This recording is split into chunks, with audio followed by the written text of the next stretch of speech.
The sun in Redstone Crossing doesn't rise. It attacks.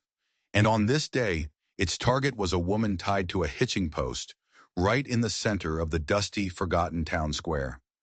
Her name was Nahimana, an Apache woman, maybe mid-20s, but with eyes that had seen 100 years of pain. Her chin was held high, a solid piece of defiance against the jeering mob that had gathered to watch the show. They saw a woman in ruins, a deerskin dress, once beautiful, now torn and stained. Her wrists were rubbed raw by the cheap hemp rope, her bare legs streaked with dirt and blood. But if you looked closer, past the ruin, you saw something else. You saw power, a quiet, unbreakable strength that dared the whole rotten world to try and break her. Her black hair was a wild mess, clinging to her cheeks, framing lips that were cracked but set in a firm line. She wasn't begging. She wasn't crying. She was waiting. The crowd was a greasy mix of sweat and judgment. Farmers in dirty suspenders, women clutching their children like shields, and kids who didn't know any better, hurling pebbles at a nearby fence just to be part of the noise. The sheriff, a man whose gut hung over his belt like a sack of grain, held a flask in one hand. He barked out a price. $5, rope thrown in for free. His voice was thick with cheap whiskey and mockery. The crowd roared with laughter. It was a sharp, cruel sound, the kind that slices a person's soul into ribbons. But Nahimana didn't even flinch. It was like she wasn't even there. And that's when Caleb Holt's wagon creaked into town. Caleb was a man carved from ridgeline rock and solitude. 9 years he'd lived alone up on his claim, with only the ghosts of a wife and daughter, both taken by the fever years ago. He was broad-shouldered, scarred from the war, and had a look in his eye that said he was done with the world of men. He'd come for salt, nails, and flour. He hadn't come for trouble. He certainly hadn't come for her. He tied his mule to a post, the old cavalry buckle on his belt making a soft clinking sound. As he did, for just a single heartbeat, her eyes flicked over to him. There was no plea in them, no hope. It was just a look, unreadable and deep as a canyon. But it hit him square in the chest. Not pity, something else. A cold, familiar ache. The ache of a fight you know you can't win, but you have to fight anyway. The sheriff laughed again, pointing at her. Last chance. Going once. Going twice. Caleb dropped the heavy sack of hides he was carrying. It hit the dust with a soft thud. He walked straight up to the sheriff, his boots silent in the dirt. He didn't say a word. He just opened his palm. $5 silver, clinking one by one into the sheriff's grimy hand. The crowd went dead silent. You could hear the wind whistling through the cracks of the saloon. The sheriff looked at the coins, then at Caleb, a confused sneer on his face. Caleb just stared back, his eyes like chips of winter ice. He pulled a knife from his belt, walked over to the hitching post, and with 2 quick, clean slices, he cut her ropes. He lifted her into his wagon. She was lighter than he expected, but her warmth pressed against his chest, her breath hot and unsteady against his neck. He laid her gently on a pile of furs in the back. As the wagon rolled out of Redstone Crossing, the whispers of the town followed them like hungry coyotes. But one question burned hotter than the sun beating down on the dust. What in God's name drives a man to buy a woman's freedom, only to carry her off into his own lonely, broken world? The wagon rattled on, each bump and jolt a reminder of the world they just left behind. Redstone Crossing vanished in a cloud of dust and judgment, but Caleb Holt could still feel its eyes on his back. He gripped the reins, his scarred hands steady, his gaze locked on the horizon where his small ranch clung to the edge of the world. It wasn't much, a cabin built from his own sweat and sorrow, some dry grass, and a few sagging fences. 9 years. 9 years of routine.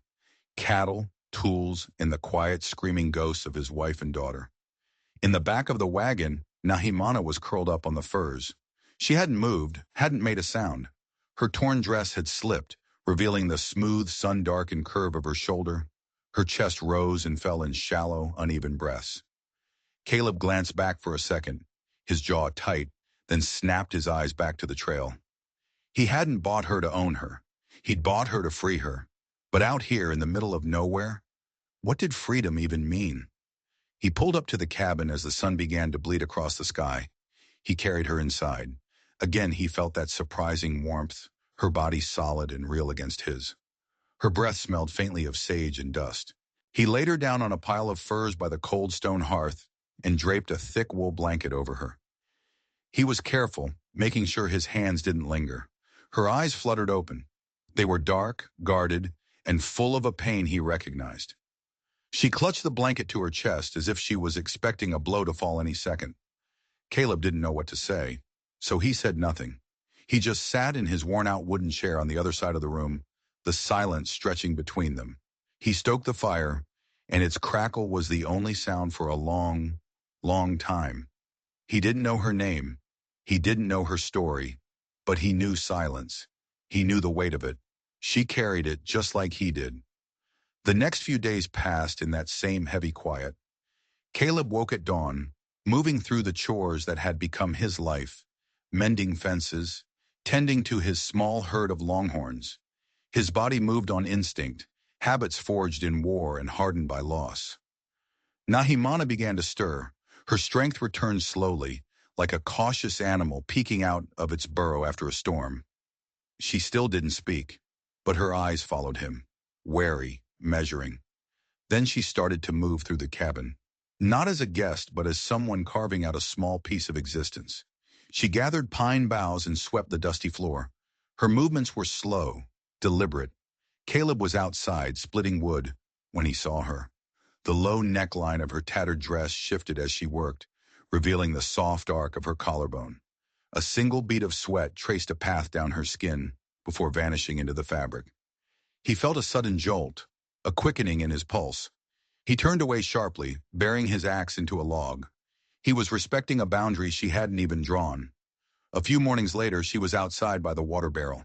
She was barefoot, gripping the wooden rim. She scooped up handfuls of cold water, letting it run through her wild hair, down her neck.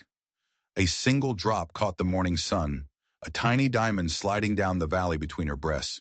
She must have felt his gaze because she looked up and caught him watching from the porch. Her eyes were sharp, but the fear was gone, replaced by something else. Nahimana, she said, her voice dry and raspy, like the wind through the tall grass. She pointed to herself. Caleb, he answered. His own voice was rough from disuse. She just nodded once. Then she slipped back inside the cabin, leaving the air feeling thicker, heavier than before. Their silence had changed. It wasn't empty anymore. It was a language, a glance, a shared meal, a cup of water left by the fire. He noticed her hands trembled less each day when she ate the beans and dried meat he cooked. He worked the land, but his mind kept circling back to her. Why her? Why was she the last one standing in that town? The words of the townsfolk echoed in his head. Too proud. Wouldn't kneel. He admired that. He understood that. But he couldn't bring himself to ask the questions that burned inside him. What had she lost? Who had she lost? Why did the sound of a falling log make her flinch like a gunshot? One evening he came in from the barn tired down to his bones, and he saw it. His work shirt, the one caked in mud and sweat, was hanging clean and dry across the back of a chair. She had washed it, by hand. She was sitting by the fire, her cheeks flushed, her fingers raw from the harsh soap. Their eyes met across the small room, and for the first time, she didn't look away. Her gaze was steady. He walked over and set a tin cup of fresh water down beside her. Their fingers brushed, just for a second, a tiny spark of warmth in the cold, lonely cabin. Neither of them spoke, but the room didn't feel so hollow anymore. Caleb turned back to the stove, his heart thudding a slow, heavy rhythm against his ribs. He wondered if she felt it too, this subtle shift in the air. Or was she just surviving, just waiting for the next storm, the next blow to finally fall? He didn't know, and that not knowing was the most dangerous thing of all. The quiet in the cabin had started to put down roots. It was a strange, fragile thing, a rhythm built from unspoken words and shared space. Caleb and Nahimana were two solitary planets that had somehow fallen into the same orbit. She had claimed the corner by the hearth as her own. He'd often find her there, her hands busy, mending her tattered deerskin dress with scraps of leather she'd found in his saddle room. One evening, the firelight caught her just so. She was leaning forward, concentrating on threading a needle. The patch fabric of her dress slipped, outlining the full, soft curve of her breast. Her skin glowed like burnished copper in the flickering light. Caleb's breath caught in his throat. His eyes lingered for a heartbeat too long before he forced himself to turn away, picking up his rifle. He started oiling the barrel, his fingers tight, trying to still the warmth that was spreading through his chest. He'd made a promise to himself years ago, after his wife died. He would never again take something that wasn't freely, truly given. But her presence, her quiet, unyielding presence, it was starting to knock down the walls he'd so carefully built around his heart. Mornings were a silent dance. Caleb would be out with the longhorns before the sun was fully up. Nahimana would be sweeping the porch or fetching water from the creek. She was no longer the broken shadow from Redstone Crossing. She was a woman reclaiming herself, piece by piece. She moved with a purpose, a strength that seemed to come from the earth itself. One afternoon, he was hauling wood near the creek and saw her. She was kneeling by the bank gathering wild mint. Her long black braids swung low, and the rawhide belt she'd made cinched her dress tight around her waist, accentuating the swell of her hips as she bent over. A sudden breeze pressed the thin fabric against her thighs, outlining their powerful shape. Caleb stopped, the weight of the logs in his arms suddenly forgotten. He couldn't breathe. She looked up, as if she could feel his eyes on her. Her dark gaze met his across the clearing. She didn't look away. She didn't look scared. She was measuring him, testing the invisible line between them. He gave a single stiff nod, then turned back to his work, the ache of restraint feeling heavier than any log he'd ever carried. Then the storm came. It brewed in the east, the sky turning a dark, bruised gray. The wind started to whip through the cottonwood trees, their branches snapping like a warning. Caleb moved fast, his body all sharp angles and efficiency. He hammered the chicken coop shut, pulled the mule into the shed. Nahimana was right there beside him, not waiting for instructions. She was boarding up the small gaps in the cabin walls, her dress clinging to her legs, already damp from the first few drops of spitting rain. Her braid had come loose, and wild strands of black hair curled against the nape of her neck. Her movements were urgent, but there was no fear in them. She had seen worse storms than this. When the rain finally hit, it was a roar, a solid wall of water that pounded the small cabin like a giant's fist. Lightning cracked the sky open, thunder shaking the very ground beneath them. They were trapped inside, the two of them, sitting across from each other by the fire. The air was thick with the smell of wet pine, ozone, and sweat. Caleb poured some hot water from the kettle into 2 tin cups. He passed one to her. Their fingers brushed again. This time, her skin felt warmer. This time, the touch lingered for a second longer. She drank from the cup, her throat flexing with the motion, and her eyes, dark and deep, were locked on his. For the first time, they were completely unguarded. "Why?" she asked. Her voice was rough, the first English word he'd heard from her since the day he brought her here. "Why what?" he asked, though he knew. "Why did you pay?" He stared into the flames, the question cutting through years of his own buried silence. "Because no one else did," he said, his voice low and raw. She didn't thank him. She just nodded, a slight, almost imperceptible movement. It wasn't gratitude. It was understanding, a shared recognition of a world that took and never gave back. "Why me?" she pressed, her voice softer now, her breath catching in her throat. Caleb finally met her gaze. He saw the woman at the hitching post, wrists raw, but chin held high, unbroken. "You look like you'd rather die than give them the satisfaction," he said, the words coming out before he could stop them. "I know that kind of fight."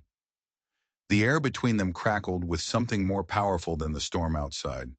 The temperature in the small cabin seemed to rise 10 degrees. Nehemana stood up, slow and deliberate, and walked to the window. Her silhouette was a sharp, beautiful outline against the flickering lamplight. Caleb found himself on his feet, drawn toward her by a force he couldn't name or resist. He stopped right behind her. He could feel the heat radiating from her body. Her shoulder brushed against his chest. She turned to face him. Her eyes were searching his, asking a question he couldn't put into words. Her lips parted slightly. His hand came up, moving as if it had a mind of its own. He brushed a damp strand of hair from her cheek. His thumb grazed the delicate curve of her jaw, tracing a line down to the frantic pulse beating in her throat. Her breath hitched. She leaned into his touch, her body closing the small gap between them, and then she pressed her lips to his. It was soft at first, tentative. Then it became hungry, desperate. Her hands curled into the fabric of his shirt, pulling him closer. His own fingers found the frayed edge of her dress at her hip, resting there, feeling the impossible heat of her skin, the swell of her hips pressing against him. A quiet, broken moan escaped her throat, her chest rising and falling in ragged breaths as the kiss deepened. The fire cast their tangled shadows against the wall, making them one. Crack! Thunder, sharp and violent, exploded right over the cabin. The whole structure shuddered. Nahimana froze. She ripped herself away from him, her eyes wide. But it wasn't fear of the storm. It was memory, a terrible, dark memory that the thunder had just unlocked. "My sister," she whispered, her voice shattering into a million pieces. "They took her first." Caleb's hand dropped to his side. The heat of the moment was gone, replaced by a sudden, gut-wrenching cold. Her pain was a blade, and it had just sliced right through him. He took a step back, giving her space. She was trembling, clutching the blanket she'd snatched from the floorboards. The raw ache in her voice echoed his own losses, the ghosts of his wife and daughter. It was a bond forged in grief, tighter and more real than the kiss had ever been. And that's when they heard it. A sound, faint at first, but sharp and clear through the fading roar of the rain. Hoofbeats. Caleb's hand snapped to his rifle, which was leaning against the wall. His body went rigid, every muscle tensing. Nahimana's eyes darted to the door, her fingers tightening on the blanket. A man's voice called out from the darkness. It was bold, drunk, and slurred. "Heard you took the Apache girl, rancher. I seen the government mark on her shoulder myself. I'm here to collect what's mine." Caleb's grip on the rifle hardened until his knuckles were white. His voice was a low growl, a sound from deep in his chest. "Stay here." He stepped toward the door, the storm outside giving way to a new, far more dangerous one. And this one wasn't going to wait for the dawn. The rain had finally stopped, leaving the air thick and heavy, smelling of wet earth and impending violence. Caleb Holt stepped out onto his porch, the rifle held loose but ready at his side. His eyes narrowed, cutting through the gloom. About 10 feet away, a man slouched in his saddle, a ghost in the moonlight. His face was sunburned and twisted into a thin, ugly smile. A mismatched coat, too big for his frame, flapped in the dying wind. His spurs glinted like a predator's teeth. "Just doing the law's work, rancher," the man slurred, scratching at his scruffy neck. "That Apache girl is still government-marked property. The sheriff sent me to collect, so hand her over, and there won't be no trouble." Caleb's grip tightened on the worn stock of the rifle. The barrel shifted, just an inch, but it was enough to wipe the smile right off the man's face. "She's not property," Caleb said. His voice was low, but it cut through the night like a freshly sharpened blade. "Ride off my land, now." The rider's hand twitched, his fingers hovering over the pistol holstered at his hip. But Caleb's finger was already brushing the trigger of his rifle. His hand was as steady as the mountains behind him. "I've seen enough war for 10 lifetimes, Caleb growled, the words seeming to come from a dark place deep inside him. "You don't want what's left of the soldier in me." The man's eyes flickered from Caleb's face to the dark bore of the rifle and back again. He was weighing his odds, calculating his chances, and he didn't like the math. With a muttered curse, he pulled hard on the reins, turning his horse so sharply it whinnied in protest. The sound of his hooves faded into the muddy darkness, leaving only a tense, ringing silence behind. Caleb didn't move. He stood there for a long time, listening, his heart still hammering against his ribs. It wasn't just the threat that had him shaken. It was the memory of Nahimana's kiss, the warmth of it still lingering on his lips like a brand. Inside the cabin, Nahimana was standing by the door. Her breath was shallow, her hands clenched into tight fists at her sides. Her patched dress clung to her frame, outlining the strong curve of her hips. But her eyes held no fear. Only a fierce, burning relief that pierced Caleb deeper than any bullet could have. She stepped forward, closing the distance between them. She didn't cry or collapse into his arms. She just pressed her forehead against his chest, her body solid and warm against his. It wasn't a plea for comfort. It was a claim, a statement. He slowly wrapped his arms around her, holding her steady, feeling her heartbeat gradually sink with his own. They didn't speak. They didn't have to. The cabin, once a monument to his loneliness, suddenly felt alive. It was a fortress. And their shared silence was the shield against the whole damn world. But the world wasn't done with them yet. A few days later, a new shadow fell across their land. This time, it wasn't a threat. It was a boy, barely 16, riding a horse that was too big for him, his posture stiff and awkward. Nahimana was by the creek again, this time gathering herbs. Her braid was loose, and the rawhide belt pulled her dress tight against her waist, accentuating the strength of her thighs as she knelt by the water. Droplets glistened on her dark arms like scattered jewels. She rose when she heard the horse, her gaze instantly sharp, guarded. "You the one from Redstone?" the boy asked, his voice cracking with nerves. "The one they tied up?" Nahimana said nothing. Her eyes were like black stones, measuring him, weighing his intent. He shifted uncomfortably in his saddle, glancing down at his reins.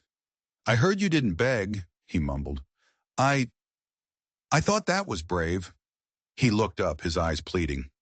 "My uncle, he was one of the men yelling. I wanted to say I'm sorry." She didn't answer. She just turned and walked back toward the cabin, her silence a more powerful rebuke than any words could have been. Caleb had been watching from the barn, his hand resting on the hilt of his knife, ready but still.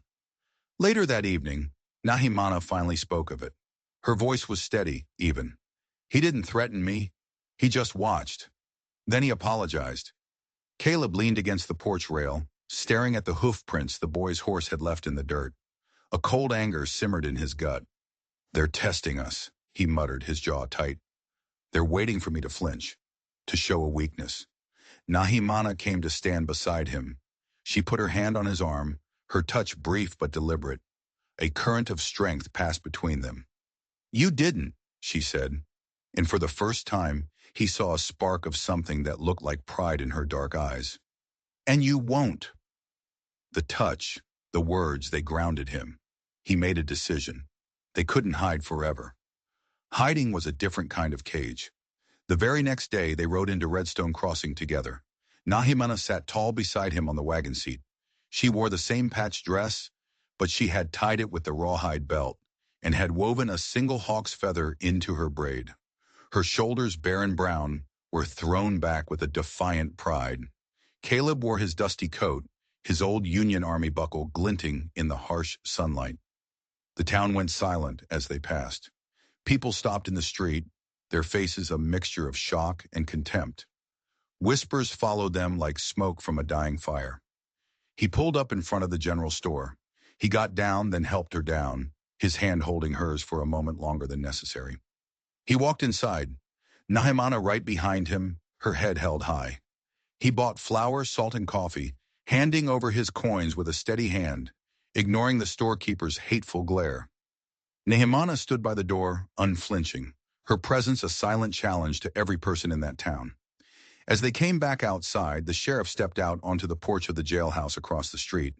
He spat a stream of tobacco juice into the dirt, his eyes raking over Nahimana with a possessive sneer.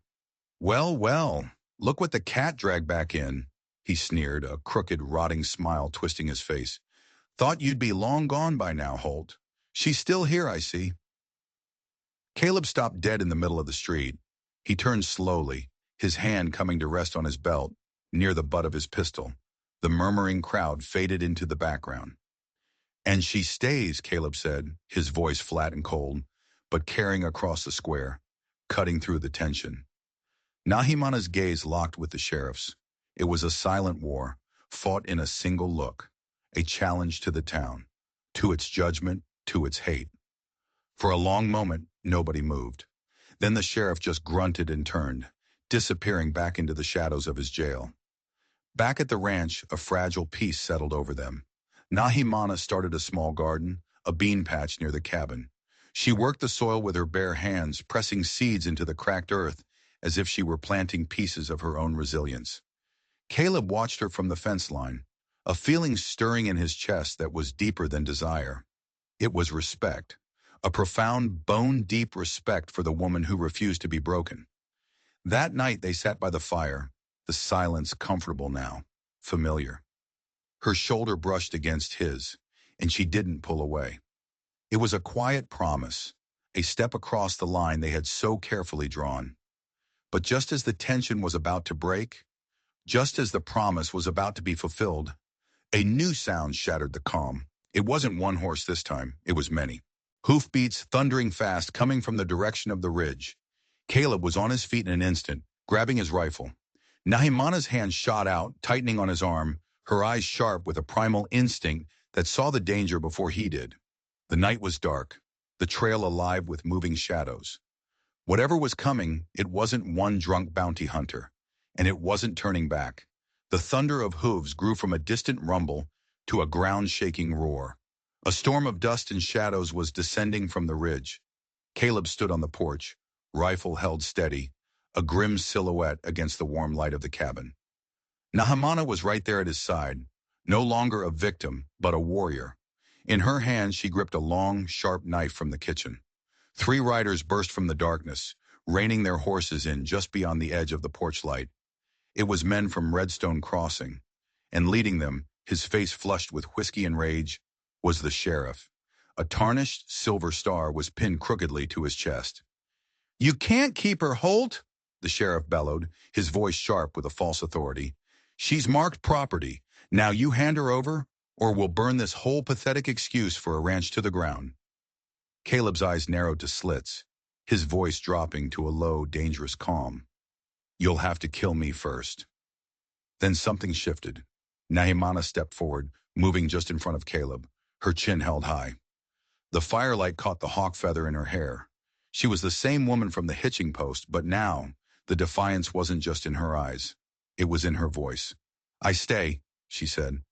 The 2 words were not a plea. They were a command. They cut through the night air, clear and final. The standoff stretched, the air so tense it felt like you could snap it in half. The sheriff's men shifted nervously in their saddles, their bravado faltering in the face of such unshakable resolve. And that's when the youngest rider, the boy who had come to the creek to apologize, spoke up. His voice cracked, but it was loud enough for everyone to hear. "She don't belong to you, Sheriff," he said, looking not at Caleb, but at the man who led them. "She never did." Those words were like a stone thrown into a still, dark pond. The other riders looked at each other, their certainty gone. The righteous fury the sheriff had stoked in them was dying, replaced by a shamefaced doubt. The sheriff spat a curse into the dirt, his face twisting in fury. But he was alone now. His mob had dissolved. With a final, hateful glare, he yanked his horse's head around and galloped back into the darkness, his 2 men trailing behind him like beaten dogs. Caleb slowly lowered his rifle, the breath he didn't realize he'd been holding, leaving his lungs in a ragged sigh. Nahimana's hand found his in the dark. Her fingers were strong, steady, and they anchored him to the spot, to the here and now. But the night held one more secret. As the hoofbeats faded, Nahimana's grip on his hand tightened. "The mark," she whispered, her voice barely audible. "It's not what they think." Caleb turned to her, confused. "What do you mean?" She looked up at him, her dark eyes reflecting the flickering firelight, and a story he never could have imagined began to unfold. "It isn't a government brand. It is the sign of my clan, the Guardians. My sister and I, we were the last ones." Caleb stared at her, the whole world tilting on its axis. "Guardians of what?" "Of the silver vein," she said, her voice dropping even lower. "The one that runs right under this land, your land. The reason the sheriff wants me. The reason he took my sister. He thinks I know where to find the heart of the mountain." Suddenly it all clicked into place. The sheriff's obsession, the bounty hunter, the town's fear and greed. It was never about her. It was about what she represented. A key to a treasure buried right beneath their feet. And Caleb Holt, the lonely rancher who just wanted to be left alone, was standing right in the middle of it all. The fight wasn't over. It had just begun. The revelation hung in the air, heavier than the scent of pine and dust. The silver vein, a secret hidden beneath the very soil Caleb had worked for nearly a decade. He looked from Nahimana's face to the dark, silent land stretching out around them. His ranch, his refuge, was actually a treasure map. And Nahimana wasn't just a survivor. She was royalty, a guardian of a secret her people had died to protect. My sister Annaba, Nahimana continued, her voice gaining strength, fueled by a long-suppressed anger. She is not dead. The sheriff holds her, somewhere near Redstone. He uses her to try and break me, to make me talk. Everything Caleb thought he knew was a lie. The story of the fever that took his wife and daughter, he suddenly saw it through a new, terrifying lens. Had it been just a fever? Or had the doctor in Redstone, the sheriff's cousin, simply let it happen? Had they wanted his land even back then? The thought was a venomous snake sinking its fangs into his heart. His isolation hadn't been an accident. It had been engineered. We have to get her back, Caleb said, his voice a low growl. The fight was no longer just about protecting Nahimana. It was about avenging his own past. It was about justice. They spent the next few days preparing. It was a different kind of work. Not mending fences, but sharpening knives. Not tending cattle, but counting bullets. The silent dance of their mornings was replaced by a quiet intensity. They moved together, a team forged in the fire of shared purpose. Nahimana showed him things he'd never known about the land. She pointed out hidden trails, plants that could be used for medicine, places where a man could disappear in plain sight. She was teaching him her world. The boy whose name they learned was Silas came back. Not to apologize this time, but to help. His uncle, he explained, had been a good man before the sheriff got his hooks in him, feeding him whiskey and promises of silver. Silas hated the sheriff, hated what he'd done to the town, to his family. He became their eyes and ears in Redstone Crossing. He told them where Annaba was being held, an old abandoned assay office at the edge of town, right next to the jail, guarded day and night. He's getting desperate, Silas whispered, his young face pale with fear. He's hired gunslingers, men who don't ask questions. He plans to force your hand, Caleb. He's going to seize your ranch using some trumped-up legal claim. The trap was closing. They couldn't wait any longer. The plan was simple, desperate, and deadly. Caleb would create a diversion. He would ride into town, bold as day, and challenge the sheriff directly, calling him out over the fraudulent claim to his land. While the whole town's attention was on the confrontation in the street, Nahimana and Silas would move in from the back, through the arroyos and gullies Nahimana knew so well, to free her sister. The morning they chose was hot and still. The air was thick with a tension you could taste. Caleb put on his old Union coat. The blue faded, but the resolve it represented as strong as ever. Nahimana braided her hair, weaving in not one, but two hawk feathers this time. One for her, one for her sister. She looked at Caleb, her eyes dark and full of an emotion he couldn't quite name. It was more than gratitude. It was a bond, a partnership. Be careful, she whispered, her hand briefly touching his cheek. You too, he said, his voice rough. He rode into Redstone Crossing, not on his quiet mule, but on a fiery stallion he'd kept in reserve, a creature of spirit and power. He rode right down the middle of the main street, and the town froze. People scattered, ducking into doorways, peering out of windows. He stopped right in front of the jailhouse. The sheriff and two hired gunslingers came out onto the porch, their hands hovering over their pistols. "Holt, you've got a death wish coming here," the sheriff sneered. "I've come for my deed," Caleb said, his voice ringing out, clear and steady. "The one you forged. I'm taking back what's mine." It was the spark that lit the fuse, as the sheriff sputtered with rage, drawing the eyes of every man and woman in town. Nahimana and Silas were moving like shadows behind the buildings. They reached the back of the assay office. The lone guard was distracted, craning his neck to see the commotion out front. Silas, small and quick, created a small noise on the far side of the building. When the guard went to investigate, Nahimana slipped inside. She found Annaba in a small dark room, chained to the wall. She was weak, thin, but her eyes lit up with a fierce fire when she saw her sister. Nahimana worked quickly, using a small file to break the lock on the chains. Just as the shackle fell away, the guard came back in. He saw them. His eyes went wide and his mouth opened to shout a warning. But he never got the chance. Anaba, weak as she was, launched herself at him, a whirlwind of desperation and fury. He stumbled back, surprised, giving Nahimana the single second she needed.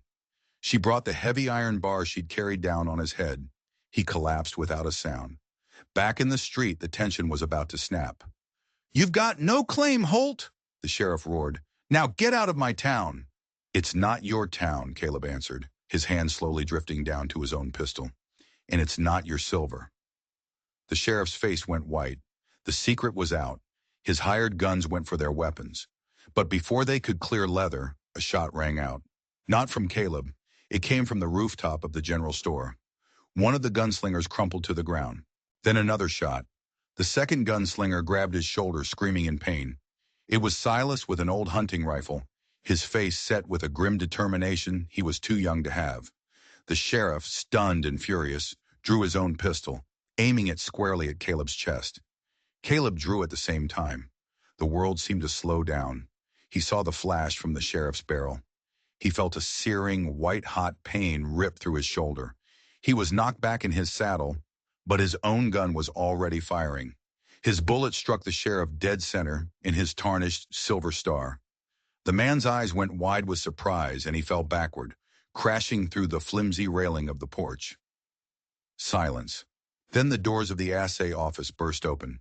Nahimana and Anaba emerged into the sunlight, blinking, free. The townsfolk slowly came out of the buildings, staring at the scene. They saw their corrupt sheriff lying dead. They saw the two proud Apache sisters reunited. And they saw Caleb Holt, wounded but upright in his saddle, a man who had faced down their darkness and won. The reign of the sheriff was over. The secret of the silver was out, but now it would be a source of shared prosperity, not a prize for a greedy tyrant. Weeks later, Caleb's shoulder was healing. The ranch was different. It was no longer a place of solitude, but a home. Anaba, her strength returning, brought laughter and songs back to the quiet cabin. Silas became a regular visitor, a young man finding his way under Caleb's steady guidance. And Nahimana, she had found her place.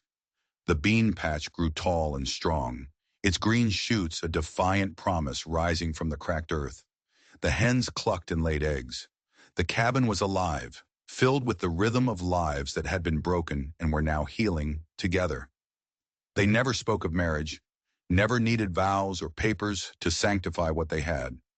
Nahimana took his name, becoming Nahima Holt, not as a claim of ownership, but as a choice, a declaration.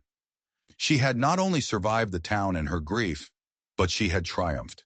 And in her strength, Caleb found his own wounds finally starting to close. The ghosts of his wife and daughter were quieter now, their memories no longer a source of pain, but a gentle reminder of the love he was capable of. One morning, as the dawn painted the hills in shades of rose and gold, Nahima stood by her garden.